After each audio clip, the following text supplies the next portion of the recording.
कांच नहीं लगता, तुम गड्ढे में नहीं गिरते, देख करके नहीं चले हो, इसलिए तुमको एक रस का त्याग करना है, एक रस का तुमको त्याग करना है। और करा दिए एक रस का त्याग, इसलिए 4 हाथ जमीन को देख करके साधु आगे बढ़ता है। इसका नाम क्या है? ईरिया।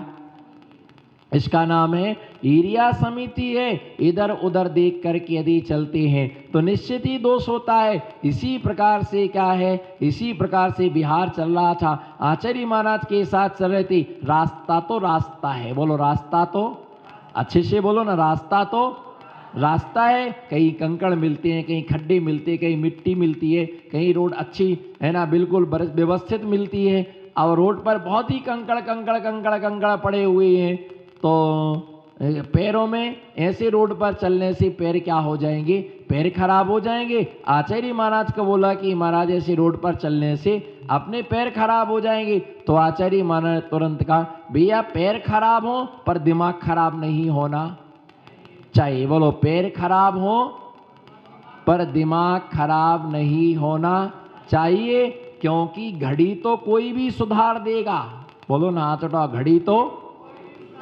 घड़ी तो कोई भी सुधार देगा, पर समय कोई नहीं सुधार पाएगा। समय तो स्वयं कोई सुधारना है ना। घड़ी तो कोई भी सुधार देगा, घड़ी सुधारने वाले मैकेनिक की कोई कमी नहीं है। अभी बाजार में निकलो, घड़ी सुधरवाने वाला 1 और सुधारने वाले 10, सुधारने वाले 20। घड़ी कोई भी सुधार देगा, लेकिन समय कोई ना सुधार पाएगा। समय हमें स्वयं को ही सुधारना पड़ेगा। तो ईरिया समिति से महामुनिराज 4 हाथ जमीन को देख करके चलते हैं, और चलते हुए जीवों की क्या करते हैं? रक्षा करते हैं, उन्हें बचाते हैं। और दूसरा क्या है? इसी प्रकार से ईरिया समिति में मुनिराज का जो विहार होता है, वह विहार दिन में होता है। कब होता है विहार? बोलो, किस समय विहार होता है? दिन के समय में विहार करते हैं, सूर्योदय के होने के बाद अथवा प्रकाश निकल जाने के बाद में, और सूर्य अस्त होने के बाद। सूर्य अस्त होने के पहले विहार क्या हो जाता है? बंद हो जाता है। रात्रि में महामुनिराज गमनागमन नहीं करते हैं, लाइट के प्रकाश में भी गमन नहीं करते हैं। ऐसा भी नहीं करना कि आगे गाड़ी पीछे महाराज और पीछे की लाइट जला दी, महाराज चलते आओ, ज्यादा चलना है, ज्यादा चलना है। ऐसी आकुलता से विहार नहीं करना, जितनी आवश्यकता है उतना विहार करो। रात्रि काल में महामुनिराजों का गमनागमन नहीं होता, रात्रि में मुनिराज गमन नहीं करते, दिन में ही साधुओं का विहार होता है। और शाम जहां हो जाती है वे मुनिराज वहीं पर रुक जाते हैं। तो ऐसे मुनिराज की ईरिया समिति प्राशुक मार्ग, किस मार्ग पर चलते हैं? प्राशुक, कच्चे पानी पर नहीं चलते हैं, हरी घास पर नहीं चलते हैं, क्योंकि एक एक पत्ते पर अनंतानंत जीव है। कितने जीव हैं?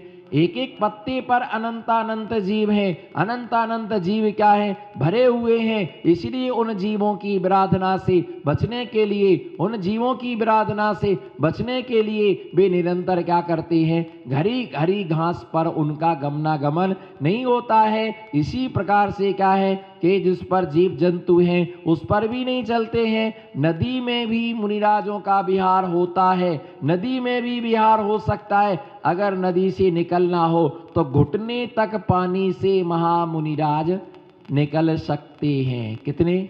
घुटने तक पानी से महामुनिराज निकल सकते। घुटने से ऊपर पानी होने पर पानी में से नहीं निकल सकते हैं। ऐसे मुनिराजों का जन जिस मार्ग के लिए, किसके लिए? जिस मार्ग के लिए पशुओं के द्वारा रोन दिया गया है, पशु जिससे निकल चुके हैं, वो मार्ग उनके लिए प्राशुक होता है। मुनिराज नाव में भी बैठ सकते हैं। किसमें? मुनिराज नाव में बैठ कर के भी जा सकते हैं। जाना है, समय कम है, बोलो समय कम है, मार्ग लंबा है, बोलो समय कम है, और मार्ग ज्यादा है ना, मार्ग लंबा है और पहुंचना सही समय पर है। तो ऐसे समय में नाव में बैठ सकते हैं, और नाव में बैठ करके दूसरे किनारे जा सकते हैं। तो नाव में बैठने का भी विधान है, लेकिन शिप में नहीं बैठ सकते। किसमें?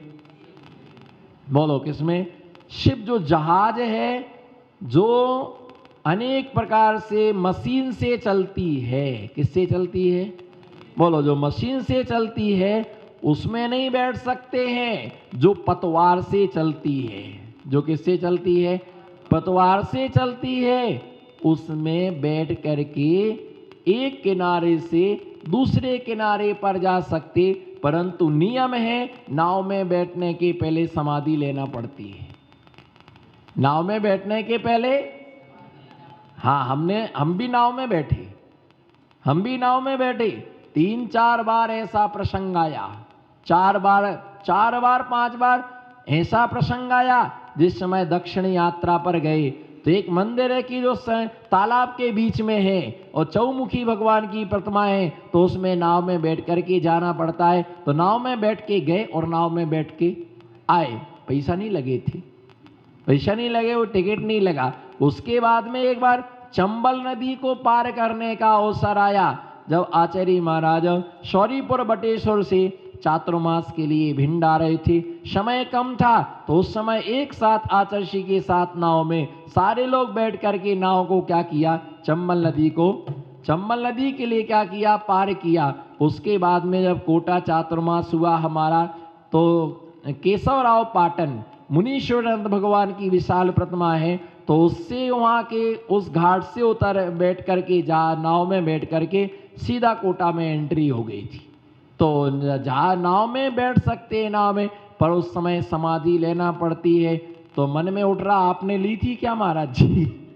मन में भाव आ रहा हो कि आपने समाधि ली थी। हाँ, मैंने समाधि ली थी। और समाधि का मतलब जब तक मैं इस नदी पार ना हो जाऊं, बोलो जब तक मैं इस नदी से पार ना हो जाऊंगा, तब तक मेरे चारों प्रकार के अन्न जल का त्याग। बच गया तो मैं आहार करूंगा, और नहीं बचा तो नमो सिद्धाड़म। तो हमारा इसका चारों प्रकार के अन्न जल का त्याग, पकड़ना भी नहीं और छोड़ना भी नहीं, पकड़ना भी नहीं और छोड़ना भी नहीं। चारों प्रकार के अन्न जल का कितने समय को यदि मैं बच जाऊंगा तो मैं आहार करूंगा, और नहीं बचा तो चारों प्रकार के अन्न जल का त्याग। तो ऐसे बैठ करके संकल्पित करती है। और उस जहाज से क्या, नाव से क्या होती? पार होती। शिप में नहीं बैठना, जहाज में नहीं बैठना, जो मशीन से चलती है उसमें बैठने का निषेध है, उसमें बैठने का निषेध है। कारण उससे जीवों की क्या होती है? विराधना होती है, उससे जीवों की विराधना होती। दूसरी बात इसी प्रकार से क्या है? गाड़ी में विहार करना निषेध है। किसी कोई अस्वस्थता है, कोई बीमार है, तो गुरु आज्ञा से वो डोली में क्या कर सकता है? बैठ सकता है, गुरु आज्ञा से व्हील चेयर में। लेकिन कब तक? जब तक स्वास्थ्य ठीक नहीं है तब तक व्हील चेयर का आश्रय लें। प्रमादी बन करके, आलसी बन करके व्हील चेयर पर नहीं बैठे रहें। और ऐसे समय में मुनि दीक्षा तभी लेना चाहिए जब हमारे हाथ पैर सही सलामत हो। बोलो जी, मुनि दीक्षा बोलो ना, मुनि दीक्षा तभी लेना चाहिए जब हमारे हाथ पैर, हमारी बॉडी सही सलामत हो। अब बिल्कुल ऐसी हालत हो गई, क्या करें मुनि दीक्षा लेना है, पैदल चल पाओगे नहीं, पीछी कमंडल शास्त्र के साथ एक हाथ ठेला दान में दे देना। क्या क्या सुना? पीछी कमंडल और शास्त्र, और इसके साथ में एक क्या? हाथ ठेला। उस हाथ ठेला में हम चलेंगे। अरे भैया, ऐसी हालत में मुनि दीक्षा लेना भी नहीं चाहिए और देने वाले को देना भी नहीं चाहिए। विहार करने में सक्षम नहीं है, क्षुल्लक बन जाओ ना। नहीं, क्षुल्लक नहीं बनना, क्योंकि कीमत कम होती है। क्षुल्लक बनने में कीमत, वो क्षुल्लक बनने में कीमत कम होती है। मुनि महाराज तो, हाँ बोलो फिर, मुनि महाराज तो मुनि महाराज है, वो पंच परमेष्ठी है। बोलो, पंच परमेष्ठी है वो।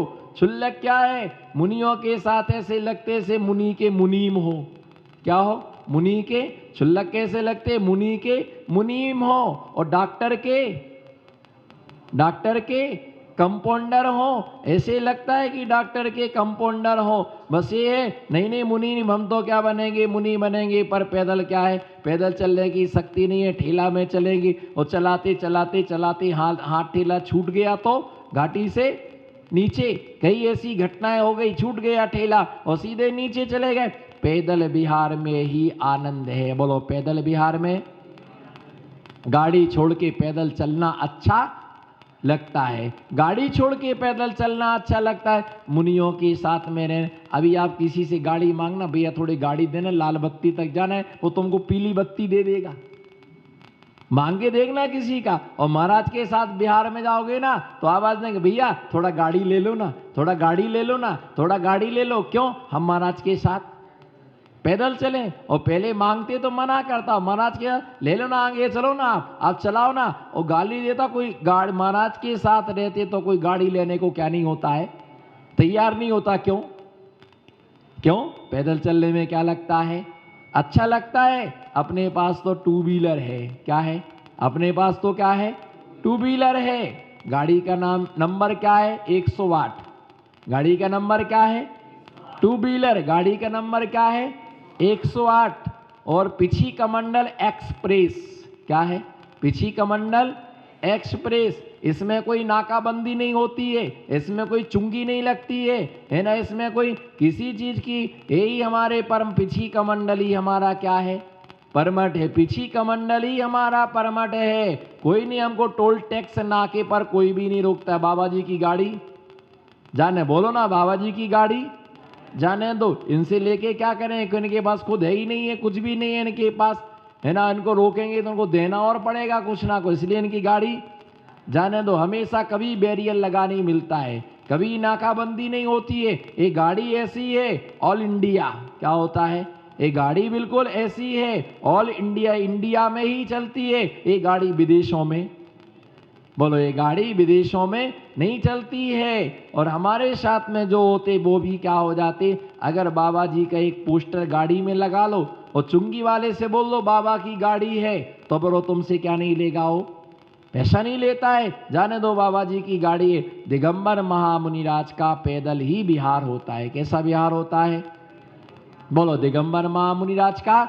दिगंबर महामुनिराज हमेशा क्या करते हैं, दिगंबर महामुनिराज का हमेशा पैदल विहार होता है। वे हमेशा क्या करते हैं, हमेशा उनका पैदल विहार होता है। गाड़ी में किसी भी प्रकार से गाड़ी का वो आश्रय नहीं लेते, किसी प्रकार से वो गाड़ी में नहीं बैठते। ऐसे पद विहार जीव जंतु एरिया समिति, कौन सा समिति, इसका नाम है एरिया समिति। दूसरा है भाषा समिति, दूसरा का नाम क्या है, भाषा समिति। जिसके लिए कहा गया कि चुगली, हंसी, कठोरता, पर निंदा, अपनी प्रशंसा, विकता आदि को छोड़कर जो हित, मित और प्रिय वचनों का प्रयोग करते हैं, उसका नाम क्या है, भाषा समिति। भाषा समिति का मतलब होता है अच्छे वचनों का उच्चारण करना, ऐसे वचन बोलना जिससे दूसरे का हित हो, जिससे दूसरे का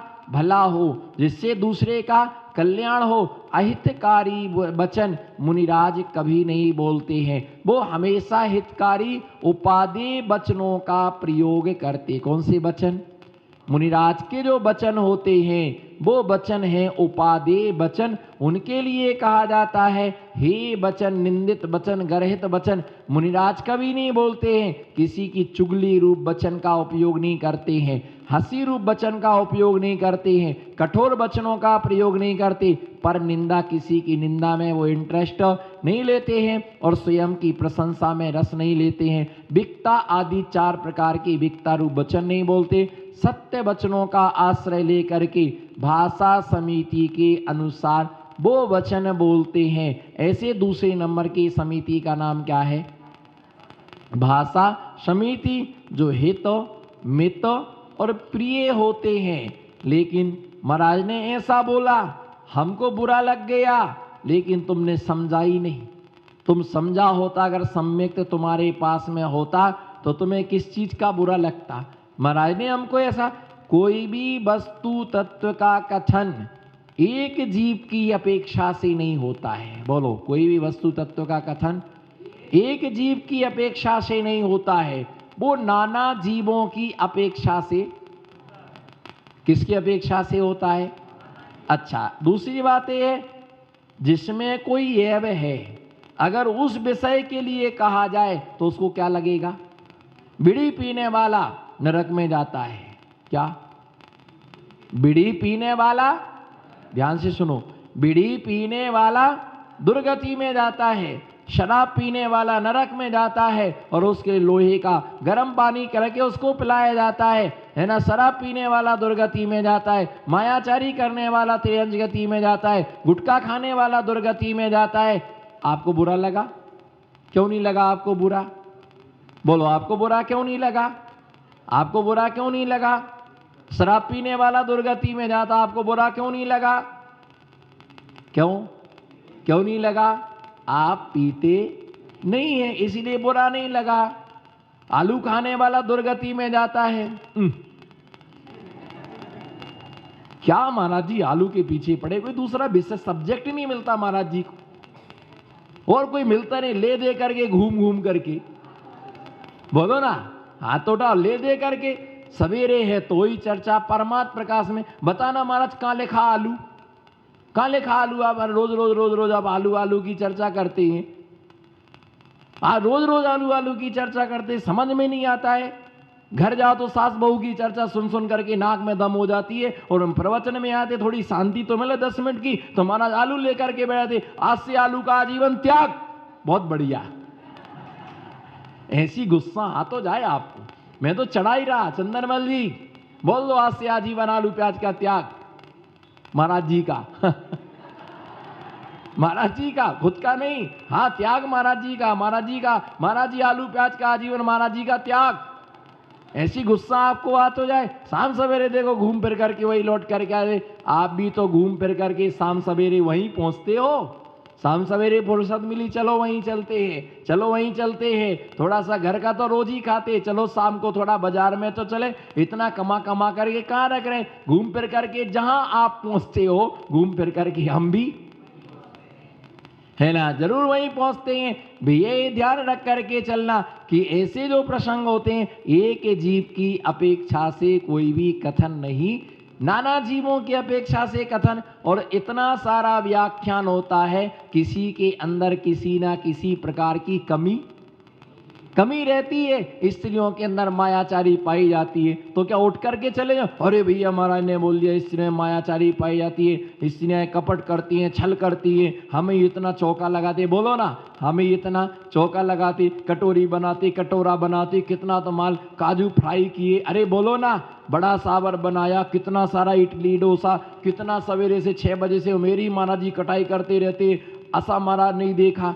तो भैया मैं तो नहीं आऊं कल से चौका में, मुझे नहीं आना, मत लाना ऐसे महाराज जी को चौमासे में। जब देखो महिलाओं के पीछे पड़े, 1 मिनट में खुश कर दूंगा। एक सेकंड में इतनी तालियां बजेगी, गड़िया साहब देखते रह जाएंगे।